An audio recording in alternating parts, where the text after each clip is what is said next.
Hi all. ഇപ്പൊ നമ്മൾ നോക്കാനായിട്ട് പോകുന്നത് നവോത്ഥാനം എന്തെല്ലാം മാറ്റങ്ങളാണ് സമൂഹത്തിൽ വരുത്തിയത് എന്നതാണ്. അപ്പൊ എന്താണ് നവോത്ഥാനം എന്ന് ചോദിച്ചു കഴിഞ്ഞാല് യൂറോപ്പിലെ ജനങ്ങൾക്കിടയിൽ അവരുടെ ചിന്താരീതിക്ക് വന്ന മാറ്റത്തെയാണ് നമ്മൾ നവോത്ഥാനം എന്ന് പറയുന്നത്. അപ്പം നവോത്ഥാനത്തിന്റെ ഭാഗമായിട്ട് എന്തെല്ലാം മാറ്റങ്ങളാണ് അവിടെ ഉണ്ടായത്?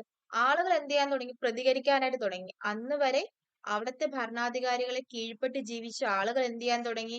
എതിർക്കാനായിട്ട് തുടങ്ങി. അവരിപ്പം രാജാവ് പറയുന്ന കാര്യങ്ങൾ അവർക്ക് അവരുടേതായിട്ടുള്ള അഭിപ്രായങ്ങളെല്ലാം പറയാനായിട്ട് തുടങ്ങി.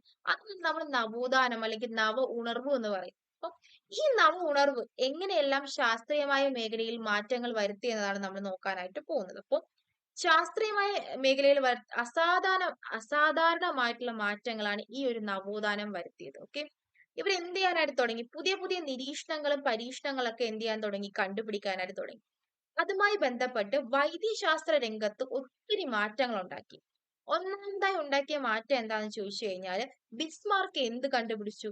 രക്തചംക്രമണത്തിനുള്ള ഒരു എക്യുപ്മെന്റ് കണ്ടുപിടിച്ചു. അപ്പം വൈദ്യശാസ്ത്രത്തിൽ വന്ന മാറ്റങ്ങളാണ് നമ്മൾ നോക്കാനായിട്ട് പോകുന്നത്. ഒന്നാമത് ബിസ്മാർക്ക് എന്ത് ചെയ്തു?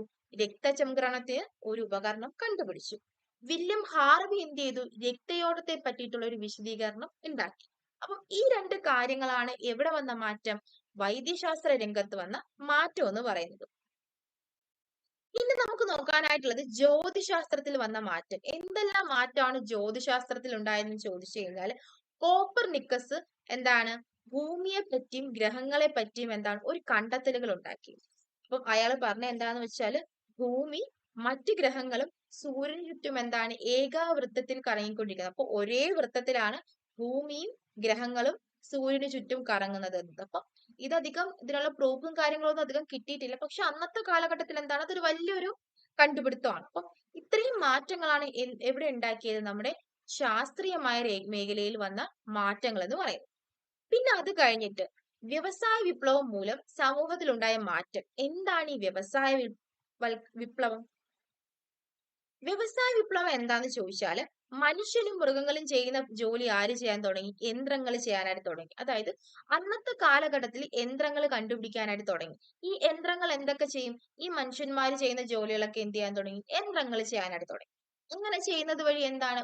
നല്ല രീതിയിൽ ലാഭം ഉണ്ടായി. കാരണം മനുഷ്യന്മാർ 5 ദിവസം കൊണ്ട് ഉണ്ടാക്കുന്ന സംഭവം യന്ത്രം 1 മണിക്കൂർ കൊണ്ട്.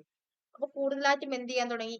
യന്ത്രങ്ങളുടെ ഉപയോഗം കൂട്ടാനായിട്ട് തുടങ്ങി. ഇതിനെയാണ് നമ്മൾ വ്യവസായ വിപ്ലവം എന്ന് പറയുന്നത്. അപ്പൊ ഈ വ്യവസായ വിപ്ലവവുമായി ബന്ധപ്പെട്ട് രണ്ട് തരത്തിലുള്ള പൗരന്മാർ ആ ഒരു സമൂഹത്തിൽ ഉണ്ടായി. ഒന്ന് ക്യാപിറ്റലിസ്റ്റ്, അതായത് ക്യാപിറ്റലിസ്റ്റ് ആരാന്ന് ചോദിച്ചു കഴിഞ്ഞാൽ മുതലാളി വർഗം. രണ്ടാമത് തൊഴിലാളി വർഗം. അപ്പം ഈ രണ്ടു തരം പൗരന്മാരെ ആരുണ്ടാക്കാനായിട്ട് തുടങ്ങി? ഈ ഒരു വ്യവസായ വിപ്ലവം വഴി ഉണ്ടാക്കാനായിട്ട് തുടങ്ങി. ഇത്രയും മാറ്റങ്ങളാണ് ആ ഒരു സമൂഹത്തില് വ്യവസായ വിപ്ലവം കാരണം ഉണ്ടായത്.